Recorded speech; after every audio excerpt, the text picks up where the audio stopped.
Hello friends, welcome back to our channel. இன்றைக்கி நம்ம சேனலில் குழந்தைங்க ரொம்பவே விரும்பி சாப்பிட்ற ஏலக்காய் நெய் பிஸ்கெட் தான் செய்ய போகிறோம். வாங்க எப்படி செய்கிறதுன்னு பார்க்கலாம்.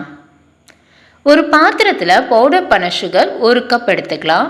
அது கூட ஒரு அரை கப் நெய் கொஞ்சம் உருகுனாப்பில் இருக்கிற மாதிரி பார்த்து சேர்த்துக்கோங்க. நரன்னு இருக்க வேண்டாம்.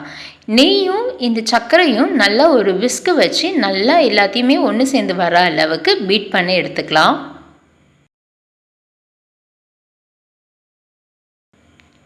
இப்போ இது கூட 2 கப் மைதா மாவு சேர்த்துக்க போகிறோம். மைதா மாவு வேண்டான்னு நினச்சிங்க அப்படின்னா கோதுமை மாவை ரீப்ளேஸ் பண்ணிக்கோங்க. இது கூட கொஞ்சமாக ஏலக்காய் பொடி, ஒரு பிஞ்ச் உப்பு, கொஞ்சமாக பேக்கிங் சோடாவை சேர்த்து எல்லாத்தையுமே நம்ம ஒன்றா கலந்து எடுத்துக்கலாம். ஃபஸ்ட்டு ஒரு விஸ்கை வச்சே நம்ம எல்லாத்தையும் மிக்ஸ் பண்ணி எடுத்துக்குவோம். அதுக்கப்புறம் கையால் எல்லாத்தையும் நல்லா நீங்கள் பிசைஞ்சு விட்டீங்க அப்படின்னா மாவு இந்த மாதிரி பிடிக்கிற அளவுக்கு வரும். பிடிச்சி விட்டிங்கன்னா அப்படியே நிற்கும். பட் இது நமக்கு ஸ்லைசஸ் போடுறதுக்கு சரியாக வராது. அதனால் இது கூட ஒரு 2 ஸ்பூன் ரீஃபைண்ட் ஆயில் நம்ம சேர்த்து பிசைஞ்சு எடுத்துக்கலாம். சப்போஸ் உங்களுக்கு மாவுக்கு இன்னும் பத்தலை அப்படின்னா இன்னும் கூட கொஞ்சம் எண்ணெயை சேர்த்துக்கோங்க. அது உங்களோட மாவு பொறுத்து எவ்வளோ போட்டிருக்கீங்களோ அதுக்கேற்ற மாதிரி போட்டுக்கோங்க. இப்போ இது எல்லாம் கொஞ்சம் ஒன்று சேர்ந்து உருண்டையாக வந்திருக்கு பாருங்கள். இதுதான் சரியான பக்குவம். இப்போ இதை நம்ம ஃப்ளாட் பண்ணி எடுத்துக்க போகிறோம். நம்மளால் ரோல் பண்ண முடியாது, அந்த அளவுக்கு மாவு நமக்கு இருக்காது. இது கொஞ்சம் நம்ம ஃப்ளாட் பண்ணும்போது கிராக்ஸ் விழும். அதனால் கையாலேயே நல்லா அழுத்தி இது பண்ணி ஃப்ளாட் பண்ணி விட்டிங்க அப்படின்னா எல்லாமே நமக்கு சரியாக வந்துடும். இப்போது இதோட ஓரங்களில் நம்ம எல்லாம் கட் பண்ணி எடுத்துகிட்டு ஸ்லைசஸ் போட்டு எடுத்துக்கலாம். உங்ககிட்ட குக்கி கட்டர் இருக்குது அப்படின்னா நீங்கள் குக்கி கட்டர் யூஸ் பண்ணிக்கோங்க. அப்படி இல்லை ஏதாவது மூடி ரவுண்ட் ஷேப்பில் இருக்குது அப்படின்னாலும் அந்த ஷேப் நீங்கள் யூஸ் பண்ணி கூட ஸ்லைசஸ் போட்டு எடுத்துக்கலாம்.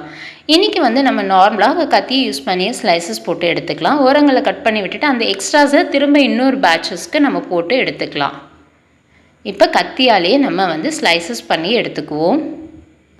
கொஞ்சமாச்சும் கனமாக இருக்கட்டும், அப்போ தான் பிஸ்கெட் சரியாக இருக்கும். ரொம்ப நைஸாக தட்டிடாதீங்க. எல்லாத்தையும் நம்ம ஸ்லைசஸ் போட்டு எடுத்தாச்சு. இப்போ இதை நெய் க்ரீஸ் பண்ண ஒரு பிளேட்லேயோ ட்ரேலையோ நம்ம மாற்றி வச்சுக்கலாம். வைக்கும்போது ஒன்றுத்துக்கு ஒன்று இடைவெளி விட்டு வைக்கணும். அப்போ தான் அது பேக் ஆகி வரும்போது பெருசாகும், கரெக்டாக இருக்கும்.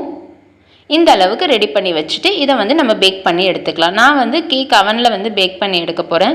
உங்ககிட்ட அவன் இருக்குது, மைக்ரோவேவ் அவன் இருக்குது அப்படின்னா அதில் பேக் பண்ணிக்கோங்க. அப்படி இல்லைன்னா அடிகனமான பாத்திரத்தில் உப்போ மணலோ கொட்டிட்டு ஒரு ஸ்டாண்ட் வச்சுட்டு அதுக்கு மேலே இந்த பிளேட்டோ ட்ரேவோ வச்சுட்டு ஒரு 15 to 20 மினிட்ஸ் மீடியம் லோ ஃப்ளேமில் வச்சு பேக் பண்ணி எடுத்துட்டிங்கன்னா பிஸ்கெட் ரெடி ஆகிடும். அதோட ஓரங்கள் லைட்டாக கலர் சேஞ்ச் ஆகி வந்துருச்சுன்னா நீங்கள் ஸ்டவ் ஆஃப் பண்ணிவிட்டு நல்லா ஆற விட்டு எடுத்திங்கன்னா சூப்பரான பிஸ்கெட் ரெடி. பாருங்கள் எவ்வளோ சூப்பராக ரெடி ஆயிருக்குன்னு.